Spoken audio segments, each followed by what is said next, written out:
I left school and I had no other option. My dad used to say, "Pit." I wanted to go in the army, the forces, but my dad wouldn't let us. Says, "You go down the pit and get some money made for your mother." So we did. I often wish I had joined the army. Because I think I would have had a different outlook on life, because we just lived in Leadgate. We never did really anything spectacular. You know, if I'd been in the army, I'd have seen life, I think, a bit more of life. That's all. No, I just often wished, but my dad got us a job because she needed me at home.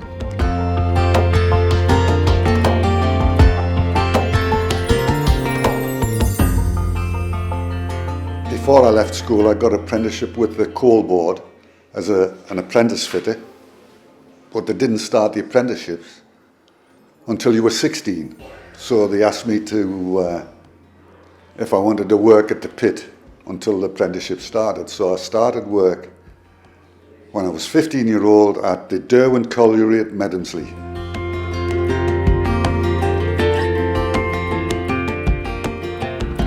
I was 15-year-old. I left school on a Friday and I was down the mines on Monday. And mining, when I started in '62, although it was starting to recede a bit, there's still plenty of jobs in the mine. And the biggest thing for me was I wanted to progress through the mine. I didn't want to be hewing coal all the rest of my life. You know, I didn't like school. And I left before I didn't go back. I left before I was 14. Just not very long, a few weeks, you know. I took sick, I think. Never went back. And then I had to stay at home to help my mother, because she had a big family. And then I went into the Northern Garage as a cleaner. Then I was there I was 17 till 24 or 5. Then I went onto the buses. I had 4 separate jobs when I was 13-year-old, coming 14-year-old. I worked on farms. I was breaking horses in by the time I was 11-year-old. I worked for my dad, who was a fruit and veg man. And I worked, I bought my first horse when I was 14. Bought and paid for myself off working. I used to scrap cars. I had probably the first scrap business selling spare parts of cars by the time I was 14-year-old. And that was on all of the wasteland over here.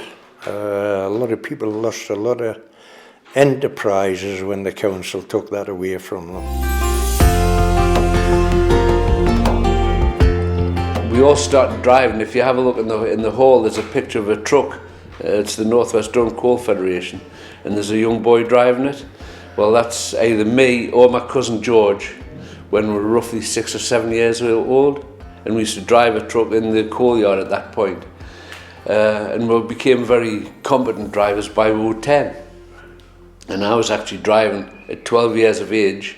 I was driving a truck on time work in Down-off Coke Works when the day England won the World Cup. 12-year-old, 1966. I was only about 12-year-old when I got my first job, part-time job, working for an old fella called Jack Steele, who had this timber yard over in the heaps at Bradley Shops. And that was the start of my life. Chopping sticks on a night after school, on a Saturday, loading the logs up, filling the bags, putting the sticks on, and then out selling them with Jack on his wagon down to Black Hill. And then on a Sunday, spend an hour sharpening an 8-pound axe, which I used to use at 12-year-old. Felling the trees with a handsaw, and it was all good stuff. And the best thing was he used to feed us as well.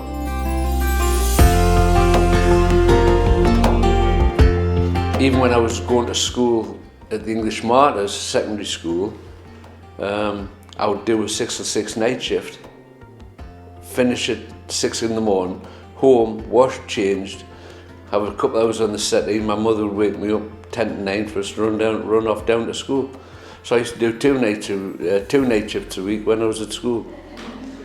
I left school at 14, started working at a company called Siddle C. Cooks, was well-known transport for, it's now called Elders, but it was Elders as Siddle spelled backwards. And I served my time at Siddle C. Cooks.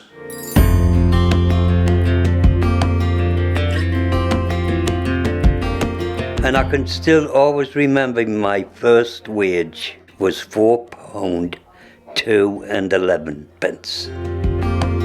Nice to get a pay packet for the mother. It was 5 shillings, I think. I can't quite remember, about 5 shillings.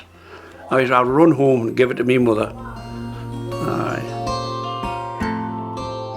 Being a miner where you thought, oh, it was great working, you know, till you got a bit old and you had to start and work shifts. And then you did your first training. You always went to another pit to do your first training. For about 6 months, I did mine at Craghead. And then we come back to the home pit and we used to get a cable on the face. I was a conductor. The best times of my life. We used to, well, I met lasses, a good crowd of lasses off. I got friendly with them. We used to go out and enjoy ourselves. My mother didn't know I drank. Hope she's not listening now. No, we used to like a drink. We used to go right to the pubs and concerts. And we used to go on holiday together. I was on a conveyor belt sorting the stone out from the coal. You had to pick the stone out from the coal. That was my first job. I was on there 2 years and I went down the mine and I started hand putting with a tub. And 2 years later, I'm a pit pony. For 12 years with Dan, the pit pony. Lovely, great. So my first job was picking the stones out of the coal. A dirty, dusty job. And what made it worse, there was no showers at the Eden Quarry. The showers were sited down the Stony Heap Quarry, shaft. So when I was 15-year-old, I was living at Anfield Plain at the time.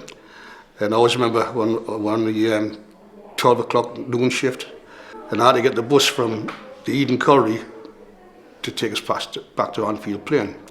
And at the time, Shotty Bridge Hospital was going, and I had a hospital bus on which picked up at 7:45, and I was spot on for getting home. But considering you were black, you were really dirty, and you got on, you had to wear an old moccasin when you got over your work clothes and get on the bus. And all these people come back from the hospital, all dressed up nicely. You could see their faces when you got on the bus and go, oh my God, don't sit beside me. And once or twice we were turned off the bus by the conductor, he wouldn't let us on. I started up coal yearling in the hunting seam, which used to be from 6 foot high to about 9 or 10 foot high, which was a great seam. Now that seam was finished and we went further down the pit to the busty seam, board and pillar work, which was about 5 foot. 2 foot props, 2'6" props. That's all it was, 2 foot high.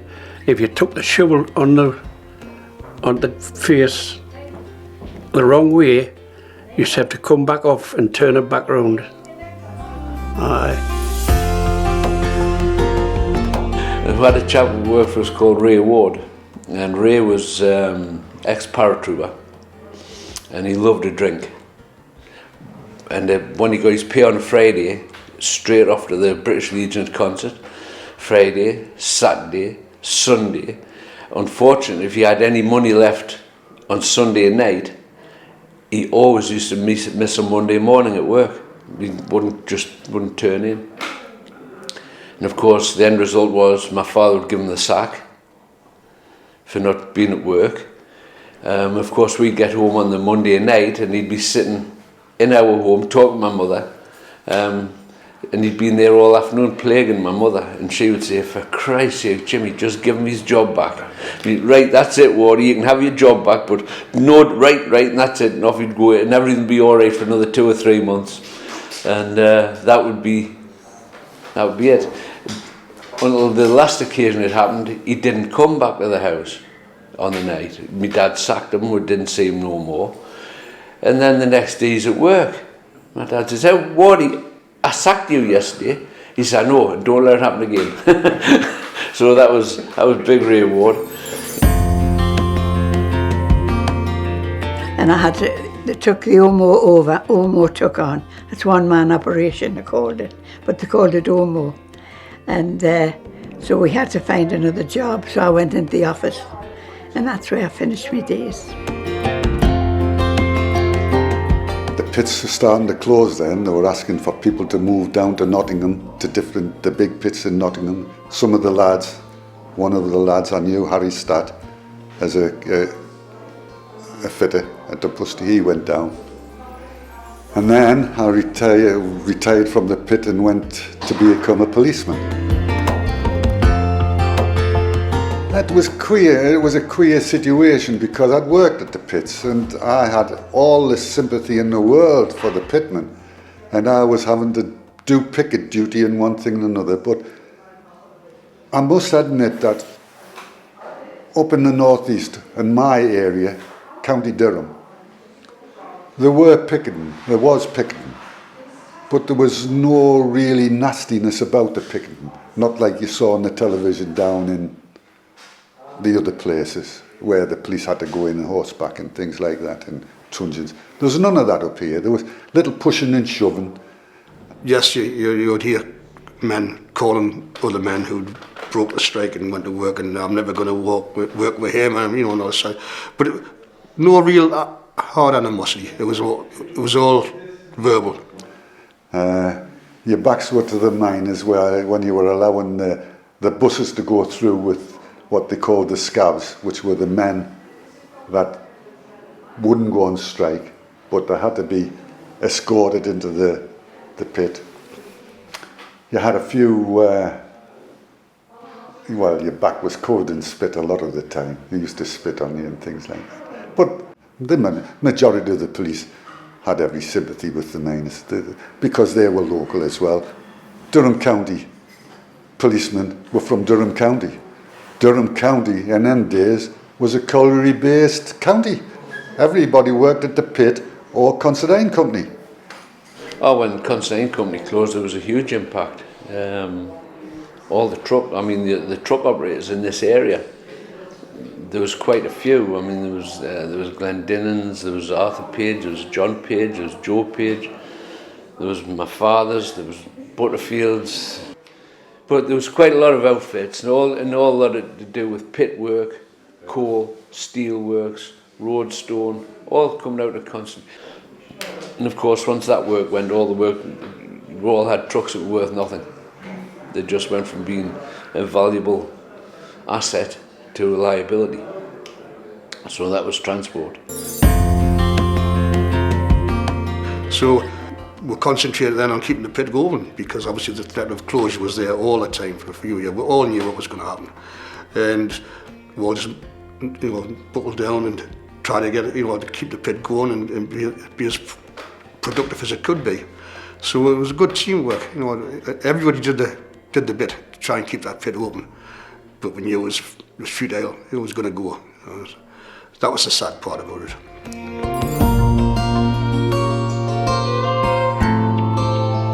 When the pit closed was 1991, because I had a bypass in 95, triple bypass. I've got a pacemaker in, and I just finished work altogether. Couldn't go on.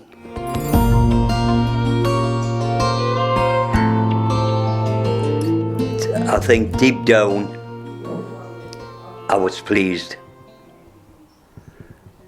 And I really was pleased to get out. And I'd never been on the dole in my life. and I had to go and sign on the dole.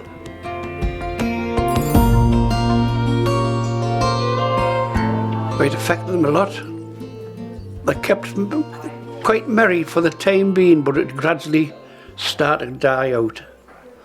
People didn't go out as much. They just lost heart. It was a sad day when the mines closed. Sad day. We had a good team on the face. We had a good set of lads. They were absolutely brilliant. On the folder, all the lads is on the folder of our last name.